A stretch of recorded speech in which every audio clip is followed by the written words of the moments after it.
यशोमती मैया के नंद लाला।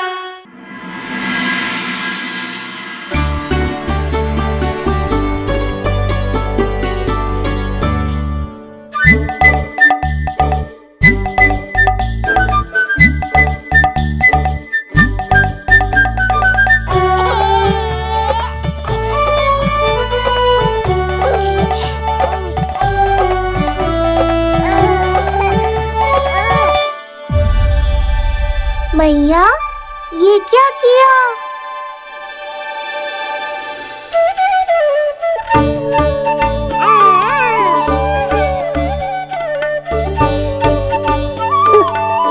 लगता है इसे माखन से अधिक ही प्रेम हो गया है। सावधान यशोदा, कहीं बड़ा होकर माखन चोर ना बन जाइए। माखन चोर क्यों बनेगा मेरा लल्ला? माखन की कोई कमी है क्या हमारे घर में? जितना माखन चाहिए उतना माखन खिलाऊंगी मैं अपने लल्ला को। पर मैया, अभी तो थोड़ा सा भी नहीं चखा रही हो। ये ले। लो, ये भी दाऊ को दे दिया। सुबह तो बोल रही थी कि मैं आपको प्रेम नहीं करता, उल्टा आप अपना सारा प्रेम बलदाऊ पर लुटा रही हो।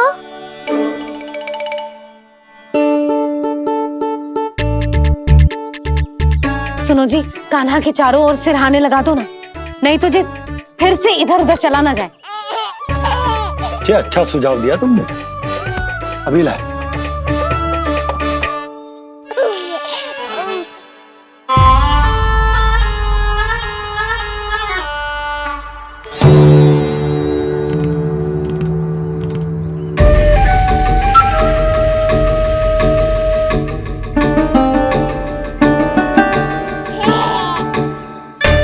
इस बालक का वध करके जब मैं मथुरा वापस लौटूंगा तो प्रभु कंस मुझे अपना विशेष विश्वास पात्र तो बनाएंगे ही, पर क्या पता प्रधानमंत्री भी बना दे।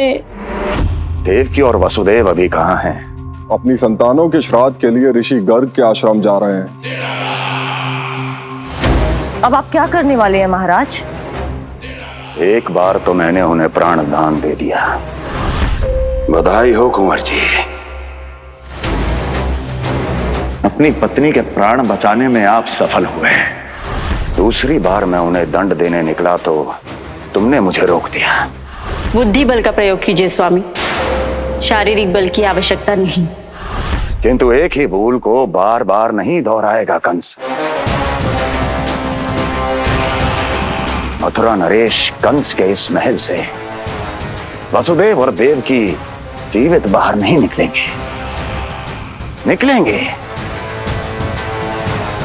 केवल उनके शव। कंस मामा, आप उनको छू भी नहीं सकते।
ये क्या हो रहा है?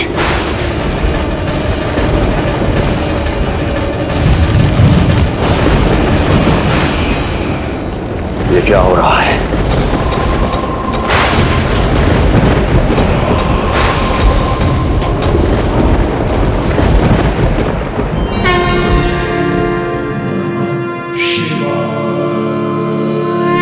क्या हुआ प्रभु? आप अचानक इतने चिंतित क्यों हो गए? कृष्ण ने अपने पांव का अंगूठा अपने मुख में रख लिया है देवी। इसमें चिंतित होने की कोई बात नहीं है प्रभु। ऐसा तो हर बालक कभी ना कभी करता ही है। तो सखा कोई साधारण बालक नहीं है देवी पार्वती, तो भगवान है। यदि वह ऐसे ही अपने अंगूठे को मुख में रखकर खेलते रहे तो अवश्य ही आ जाएगी। कौन आ जाएगी प्रभु? प्रलय आ जाएगी देवी, प्रलय आ जाएगी देवी। हे नारायण, ये क्या हो रहा है?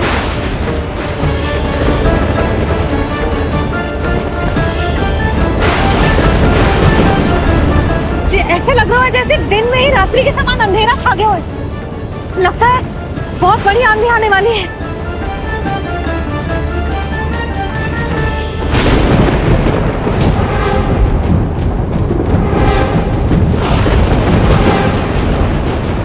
ये भीषण आंधी, ये मूसलाधार वर्षा, तुम दोनों ने ऋषि गर्ग के साथ मिलकर अवश्य कोई योजना बनाई है ना? बोलो बोलो, क्या है वो योजना? बोलो।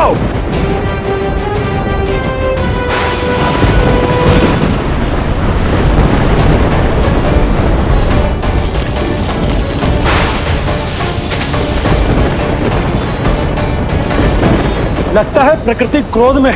मैं जाकर गौशाला संभालता हूँ, कहीं कोई हानि ना हो जाए। तुम बालकों को भीतर ले जाओ।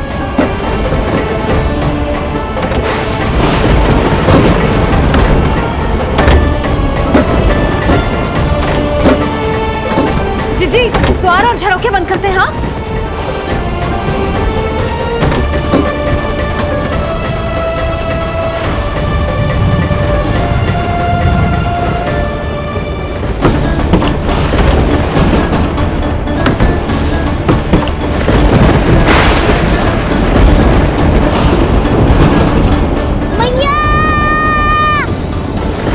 लल्ला, चल अंदर चल के खेल।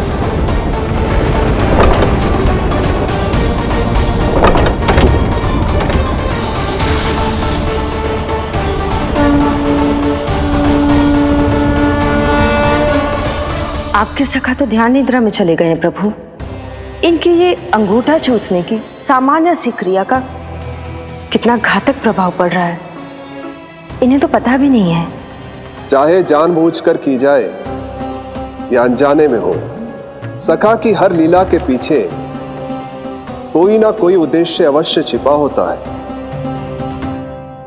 पर ऐसा लगता है देवी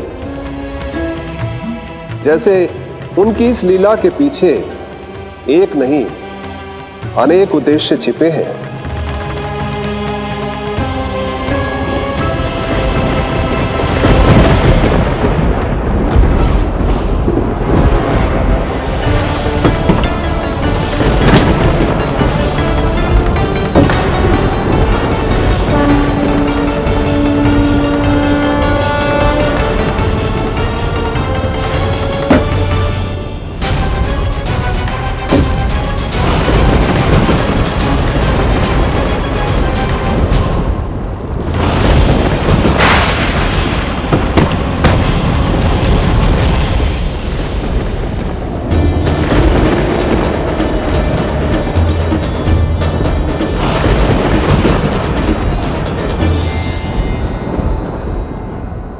देख रही हो चिज्जी, प्रसाद ना मिली खाने को, तुझे पांव का अंगूठा ही चूसने लग गयो।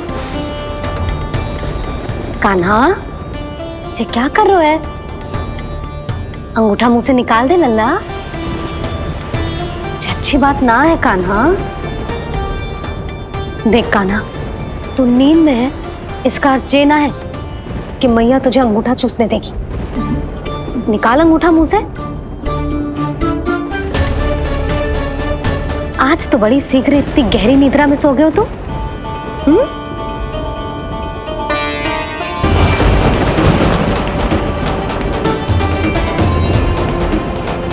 देख रही हो ना चिच्ची, अंगूठा मुंह से निकालने को तैयार ही ना जी। ऐसा क्या आनंद मिल रहा है।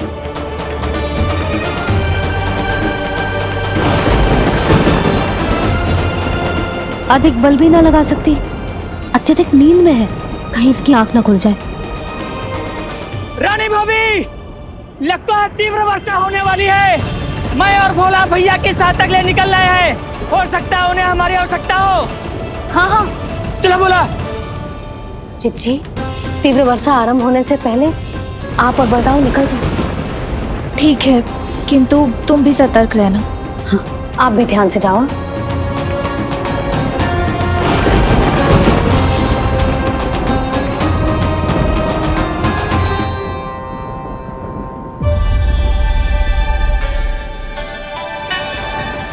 हे नारायण, वस्त्र बाहर सूख रहे हैं और तेरे अन्नप्राशन वाले चावल भी रखे हैं।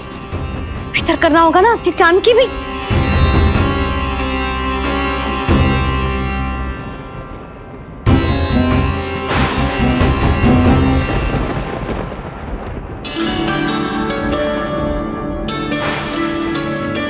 लल्ला, वैसे जी बहुत बुरी बात है। अंगूठा मुंह से बाहर निकाल। केवल 2 दिवस में तेरा अन्नप्राशन है, फिर सब खाइयो। तनिक धैर्य रख। गुड़ तुम। प्रभु, स्वयं कृष्ण की मैया इनका अंगूठा नहीं निकाल पाई, तो अब और कौन निकालेगा? कैसे रुकेगी ये प्रलय? इसका एक ही अर्थ है देवी, अभी लीला समाप्त होने का समय नहीं हुआ। अभी तो कहना तो ये चाहिए कि लीला अभी पूरी तरह से आरंभ ही नहीं हुई है।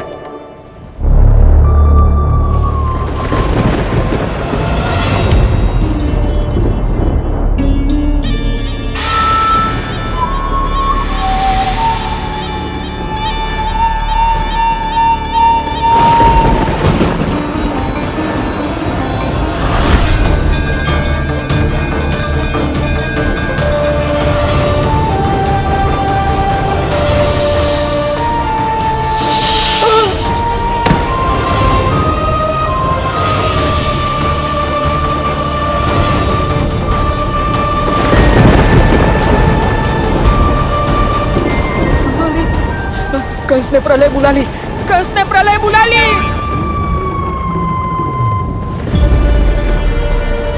हे नारायण, जे वर्षा तो रुकने वाली ना है। जे गुड़ और गेहूं भीतर रख देती हूँ।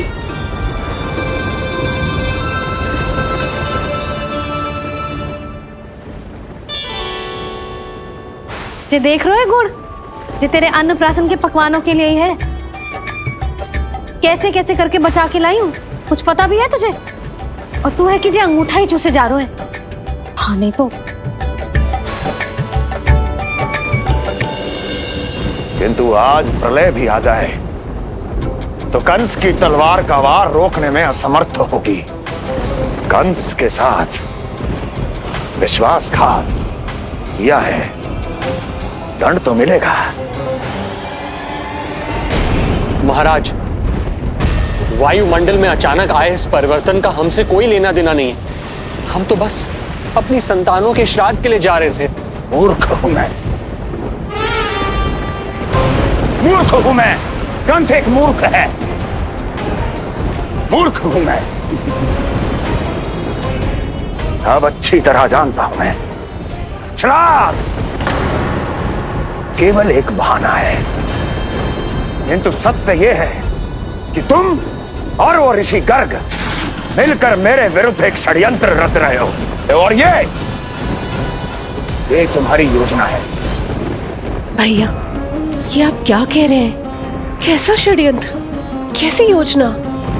हम तो केवल श्राद्ध के लिए गए थे। बहुत अवसर दिए मैंने तुम दोनों को, किंतु तुमने बार बार बार बार बार बार मुझे मूर्ख बनाया।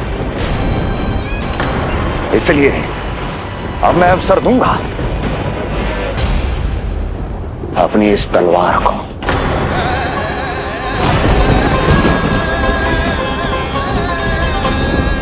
येन केन प्रकारेण साम दाम दंड भेद, कोई ना कोई युक्ति लगाकर मैं तुम्हारे उस बालक का वध कर ही दूंगा।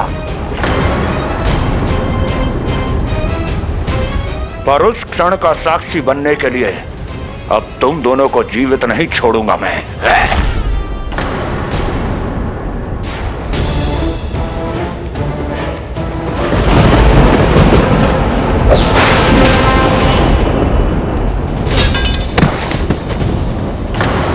स्वामी,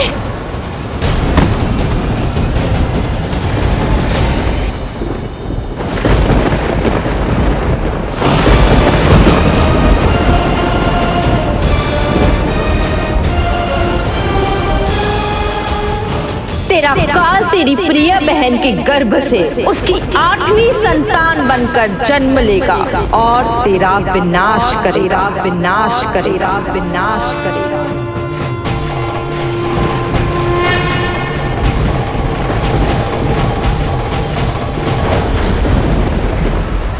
प्रलय आने वाली है, प्रलय आने वाली है, प्रलय आने वाली है।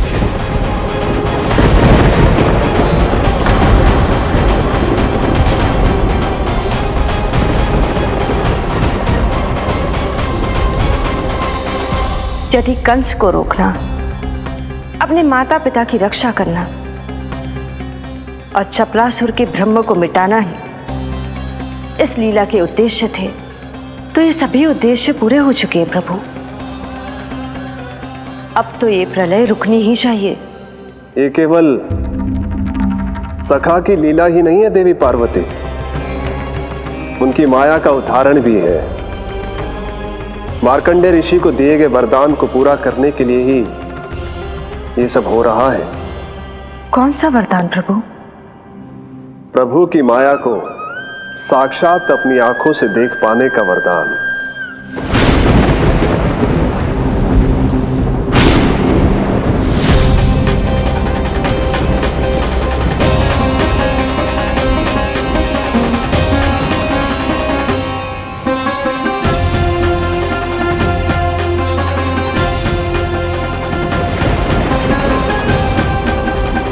हे नारायण, क्या ये प्रलय है? क्या संसार समाप्त हो रहा है? तो फिर मुझे मिले इस जीवन का क्या अर्थ है?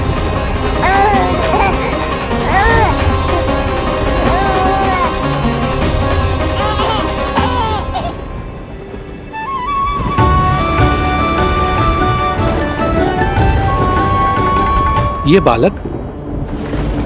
बालक यहां कहां से आया?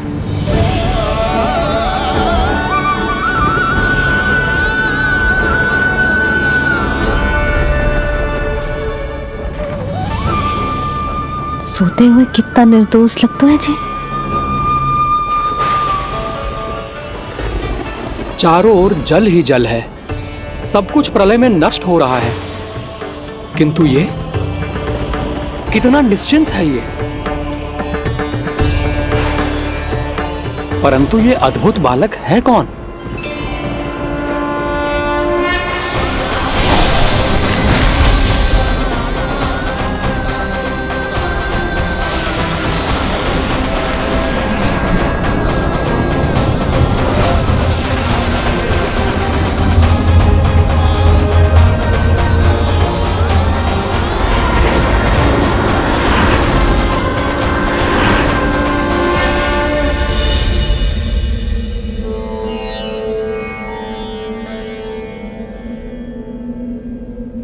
जिन घने काले बादलों ने आकाश को घेरा हुआ था, कहां गए वो? यहां तो प्रलय का कोई चिन्ह ही नहीं है।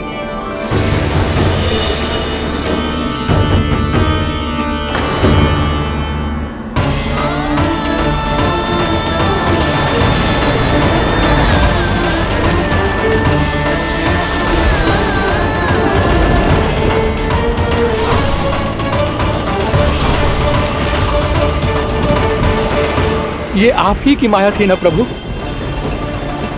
मुझे इसका साक्षी बनाने के लिए आपका बहुत बहुत धन्यवाद। परंतु इसका अर्थ क्या है प्रभु?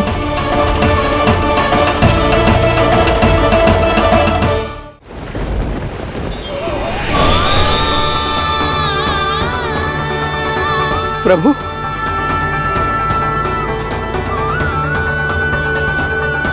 इसका अर्थ ये है कि ये मानव संसार वट वृक्ष पर स्थित है और मानवों का जीवन काल वट वृक्ष के पत्ते पर विश्राम करती एक जल की बूंद के समान होता है। वो बूंद जो किसी भी क्षण नीचे गिर सकती है। आपने तो स्वयं देखा है महर्षि, ये संपूर्ण जगत, ये महाब्रह्मांड मेरे ही भीतर स्थित है। ये उदाहरण है इस बात का कि जो दिखता है उसके कई स्वरूप होते हैं। जो आज आप देख रहे हैं वो पहले भी हो चुका है और आगे भी होगा। सब कुछ एक माया है। प्रलय का होना, जीवन का होना, दुख, सुख, सब एक भ्रम है। ठीक उसी प्रकार जिस प्रकार एक जलाशय में दिखने वाला प्रतिबिंब आपकी वास्तविकता नहीं बल्कि एक भ्रम होता है। इसलिए मनुष्य को सदैव ध्यान रखना चाहिए कि जीवन में कोई भी संकट क्यों ना आए, वो इस प्रलय की तरह केवल एक भ्रम ही होता है। ऐसे समय में जो संकट के सामने झुक जाते हैं या अधर्म का साथ देते हैं, वह स्वयं को उस भ्रम रूपी प्रलय में डुबोकर नष्ट कर लेते हैं।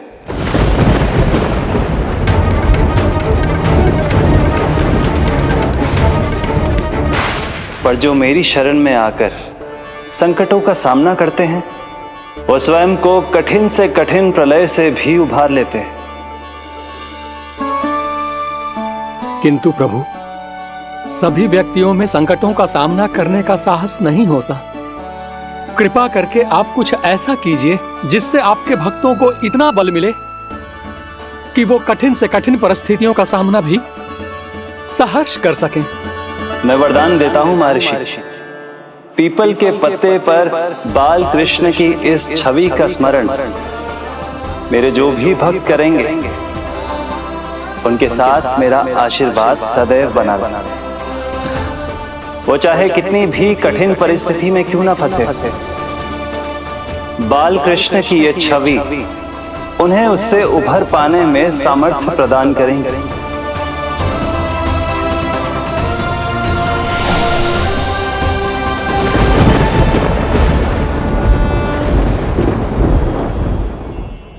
अद्भुत। तो ये कोई साधारण लीला या भ्रम नहीं था, मानव मात्र को नारायण से मिला वरदान था ये। पर अब क्या होगा प्रभु? कैसे रुकेगी ये प्रलय?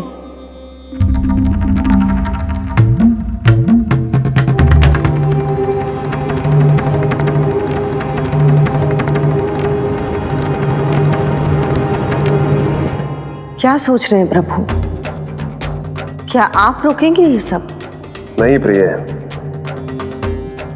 ये कृष्ण की माया है, वही इसे रोक सकते हैं। पर मैं अपने सखा से भेंट करने अवश्य जाऊंगा। पर पिछली बार की तरह बिना उपहार लिए नहीं।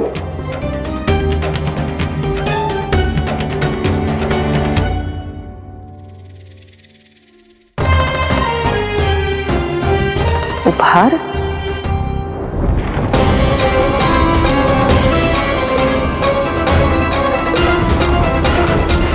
आप तो प्रलय का भी सामना करने के लिए तैयार थे ना भैया? अभी तो प्रलय भी नहीं आई और आपकी ये दशा हो गई। महाराज,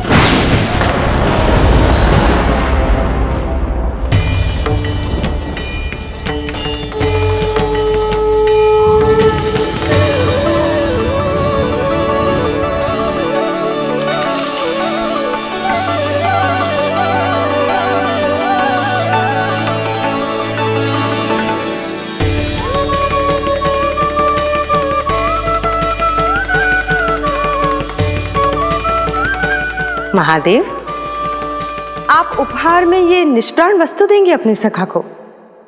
सही पहचाना देवी, पर उपहार देने से पहले इसे आकार दूंगा मैं, क्योंकि प्राण तो इसमें बाल कृष्ण ही भरेंगे।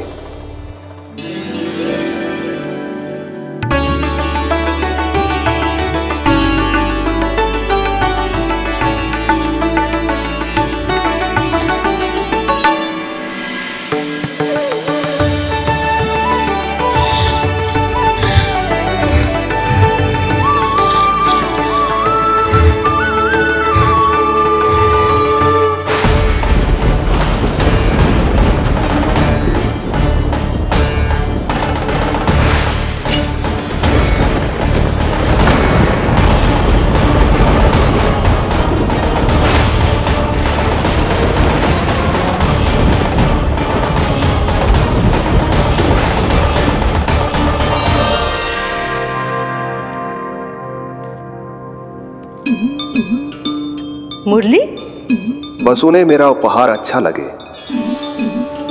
यदि यशोदा मैया ने आपको अपने सखा से मिलने से फिर से रोक दिया तो? इस बार चुपचाप छिपकर उनकी दृष्टि से बचकर जाऊंगा देवी पार्वती, उन्हें पता ही नहीं चलने दूंगा। संभालिएगा प्रभु, यदि यशोदा मैया ने आपको पकड़ लिया तो लेने के देने पड़ जाएंगे महादेव।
ये रहे चावल, जानकी को कही थी मैंने भीतर रख दे, छोड़कर चली गई बाहर, कुछ याद ही ना रहते ऐसे।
कान्हा, अंगूठा निकाल दे लल्ला, नहीं तो रुक जा, मुझे ही अंगूठा निकालना पड़ेगा तेरा। पूरे वस्त्र भीग गए मेरे, कहीं मेरे कारण इसका श्वास न बिगड़ जाए। वस्त्र बदल के आ रही है मैया।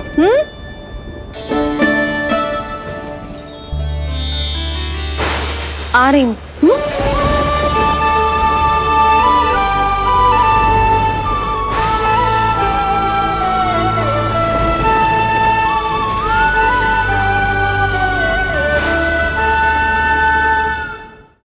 शासन की नींव भय होती है महाराज, और आपका पूरा साम्राज्य भय पर ही टिका हुआ है।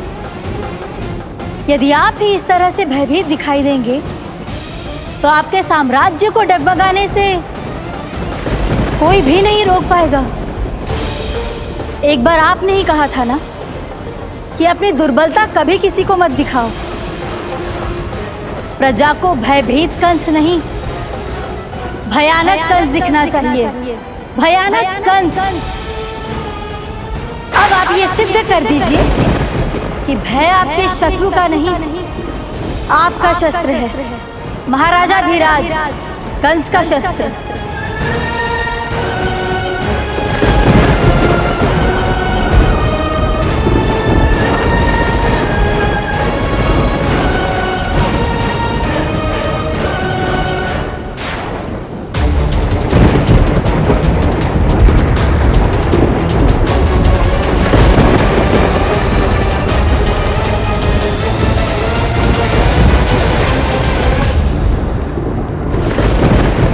उससे क्या भयभीत होना जो स्वयं भयभीत हो, उससे क्या भयभीत होना जो स्वयं भयभीत हो। सखा, इस माया को विराम देने का समय आ गया है।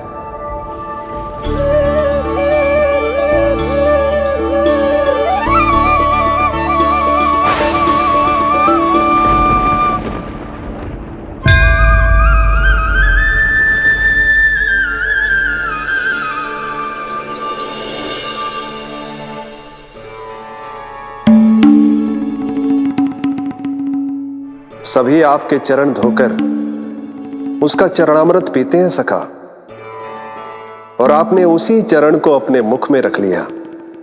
यही तो सखा, मैं इस तथ्य से चकित था, इसलिए सोचा एक बार अपने चरणामृत का स्वाद स्वयं भी चख ही लिया जाए। अब जो उपहार लाए हैं वो शीघ्र ही दे दीजिए। कहीं मैया ने आपको देख लिया तो आपको तो अनुभव है वो क्या क्या करने में सक्षम है। आपसे कुछ भी छुपाया नहीं जा सकता सखा।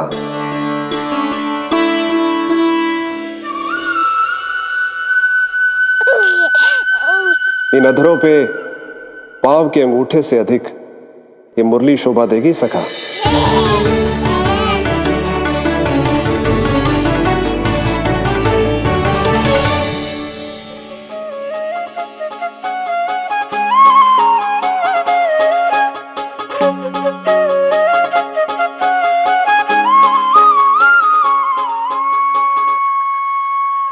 प्राण दे मोहे हाथ लगा के, हुई अमर स्पर्श जो पाके, काठी को जीवनमय कर दिया, मधुर हो गई सारी। मन प्रसन्न मेरा तन प्रसन्न, प्रभु आज से मुरली हुई है तुम्हारी। मन प्रसन्न मेरा तन प्रसन्न, प्रभु आज से मुरली हुई है तुम्हारी।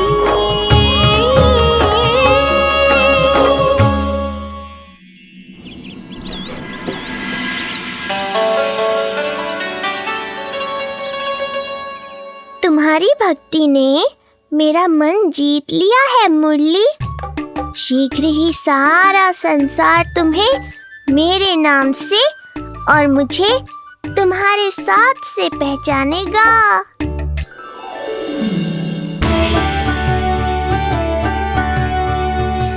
प्रभु, मेरे प्रभु, इस अनमोल भेंट के लिए आपका बहुत बहुत धन्यवाद सखा।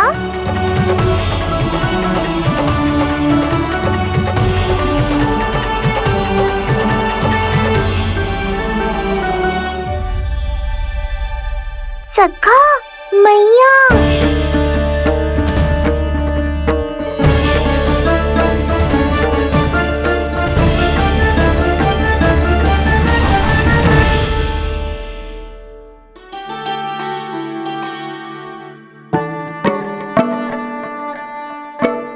अच्छा जी, तो तूने अपना अंगूठा मुंह से निकाल ही दियो। बड़ा उपकार कियो अपनी मैया पे।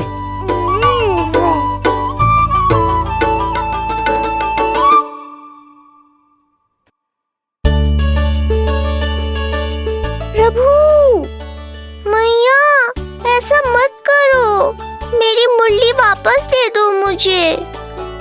ये कहाँ से आई? मेरे सखा ने उपहार में दी है। मैंने तो सोचा भी नहीं था मैया कि मेरे अंगूठा मुंह में लेने से इतना सब कुछ हो जाएगा। तेरे मुख पे छाई ये दृष्टता की छाया साक्षी है। ये जो भी हुआ, ये तुम दोनों, उस ऋषि गर्ग और तुम्हारे उस पुत्र का किया धरा है, जिसे तुमने मुझसे छुपा रखा है। जो स्वयं दूसरों का बुरा करते हैं, उन्हें सदैव यही लगता है कि उनके पीठ के पीछे उनके विरुद्ध कोई न कोई षड्यंत्र हो रहा है। मुझे तनिक भर भयभीत देखकर इतना साहस आ गया तुझमें कि मुझे प्रति उत्तर देगी। लगता है तुम दोनों महाराज की तलवार के वार को भूल चुके हो। स्मरण करो, इतने वर्षों में इसने एक बार भी तुम्हें छुआ तक नहीं, लेकिन अनेकों बार तुम्हारे हृदय को रक्त रंजित कर चुकी है ये।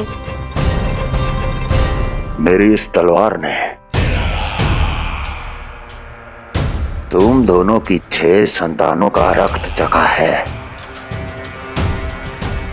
और अब एक और संतान के रक्त में स्नान करने वाली है ये। वो संतान जो गोकुल में पल रही है। बस कंस भैया बस, बस कंस भैया बस, बस कंस भैया बस।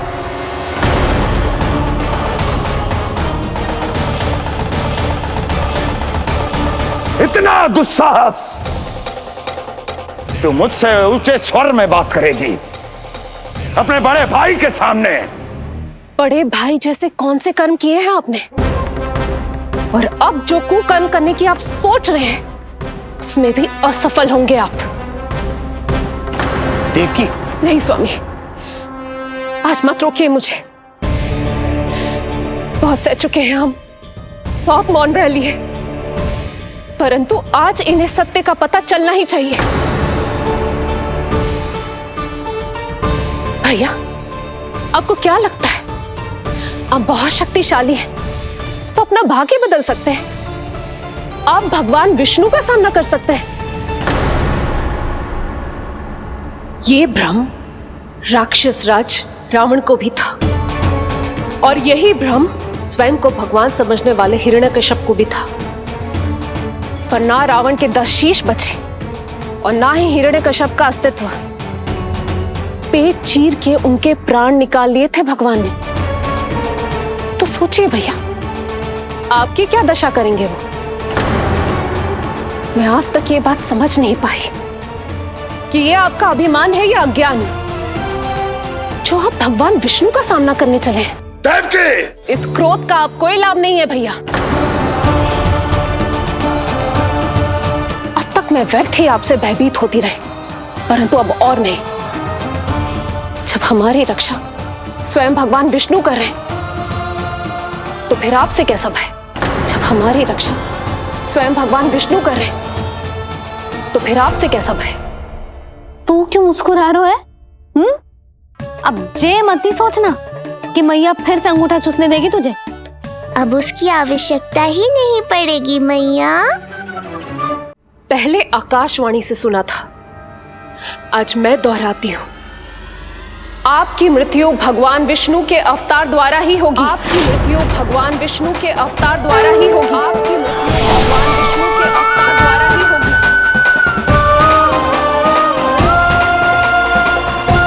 भले ही वो कहीं भी क्यों ना हो।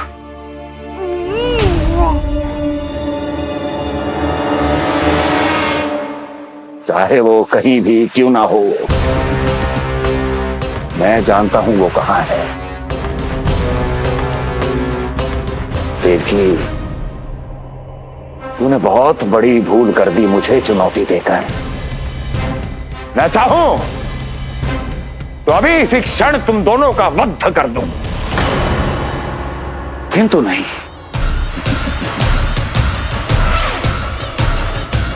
तुम्हें श्राद्ध करना बहुत प्रिय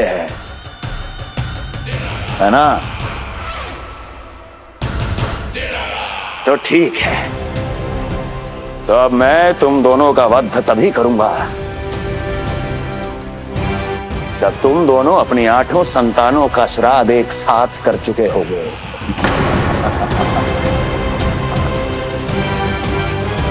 श्राद्ध की तैयारियां करो।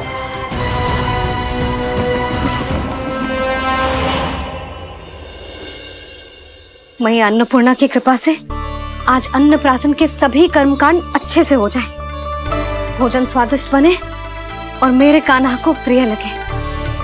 बस इतना आशीर्वाद दे दो तुलसी मैया। मैया, कहीं उसे ऐसा ना लगे कि उसकी मैया को अच्छा भोजन बनाना आतो ही ना है।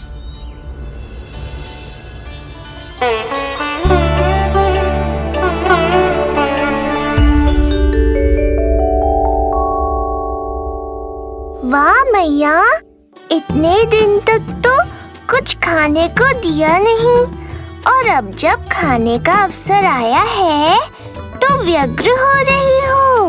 मेरे बारे में भी तो कुछ सोचिए प्रभु, 2 दिन से यही अटकी हूँ। अटकी नहीं हो मुरली, तुम तो लटकी हो। प्रभु।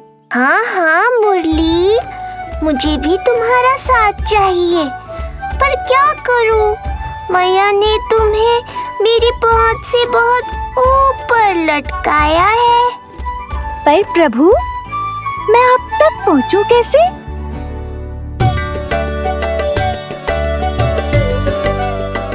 प्रभु, सोचिए मत, कुछ करिए।